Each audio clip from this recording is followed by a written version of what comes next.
I enjoy pickleball more than any sport I've ever played, and still, I considered quitting several times this year. If you're someone who takes the sport seriously, if you drill, if you play tournaments, if you invest a lot of time and energy, I suspect you've had this experience too. I have decided that instead of walking away, I am going to dig in for 2026 and do a huge reset. Just like when you're getting pounded by balls in transition and you manage to absorb that energy and drop the ball into the kitchen so that you have a split second to breathe and you're back in the point, this is going to be a larger scale reset, 85 days, and I'm inviting you to come along.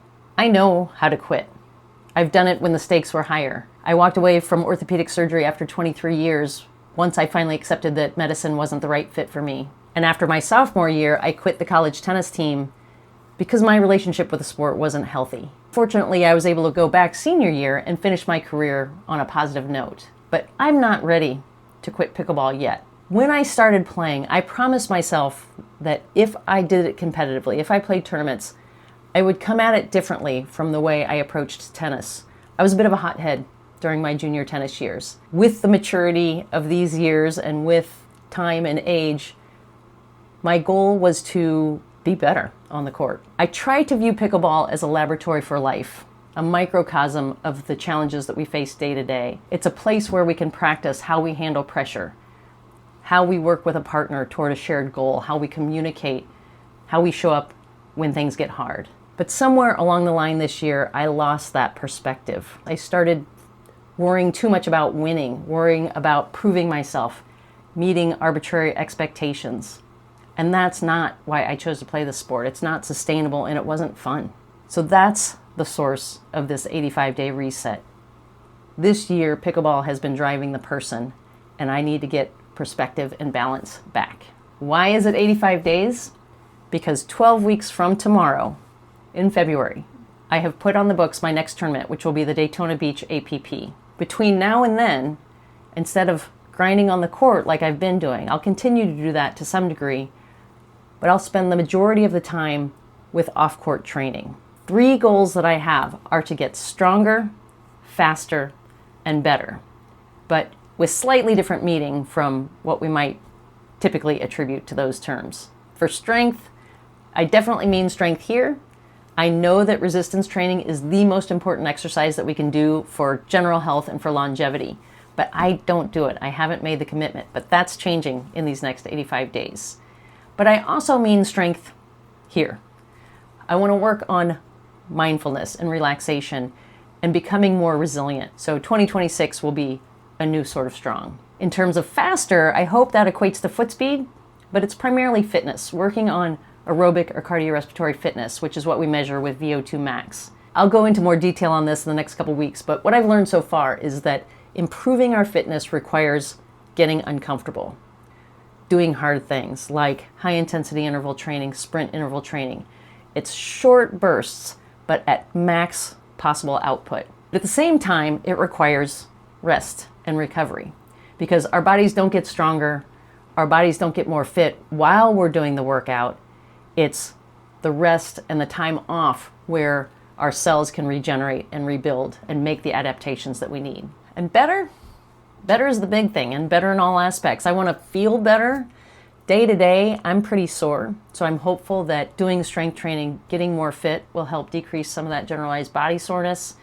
I want to get better in terms of consistency with the workouts, consistency with showing up and doing the things that I say that I'm going to do. And I want to get better in terms of the resilience, like I talked about, being less frazzled, having more equanimity, just having calm when things get rough. I have a hunch that if I'm able to get better in these different aspects, that being better on the pickleball court will naturally follow. This 85 days is also a YouTube challenge for me.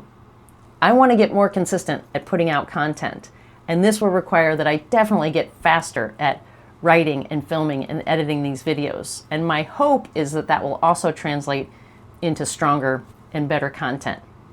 We shall see if this pans out over the next 85 days.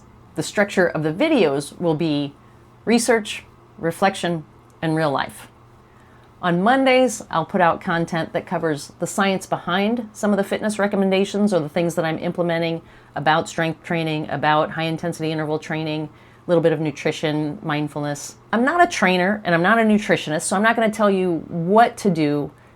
But as an orthopedic surgeon, I have a good sense of how our bodies work and importantly, how they start to fail us as we age. So my goal with these videos is to provide the why behind what I'm doing or what these recommendations are, and equip you with information to take to your trainer or your doctor for the things that you choose to do.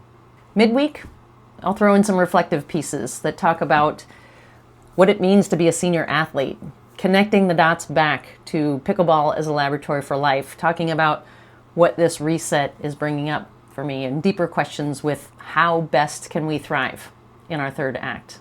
And then once in a while on the weekends, we'll do a recap, a real life check of what went well that week, what didn't, sharing some small wins, and then looking ahead to what's coming next.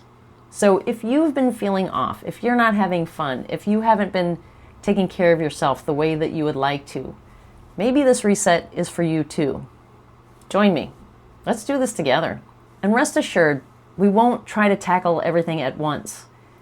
I'll present things week by week in bite-sized pieces, and you don't have to do exactly what I'm doing.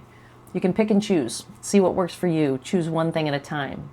And most importantly, it's not about perfection. I'm intentionally starting this during the holidays. I know that tomorrow is Thanksgiving, so the first assignment, even though it's technically day 2 of the reset, is to savor the day. Eat the slice of pie. This isn't cheating. It's not going off plan. It's about living quality moments. Tomorrow, the small win will be practicing gratitude over guilt. If you're in, leave me a comment on what your priority is for this reset. Thanks for watching. I'll see you on Monday.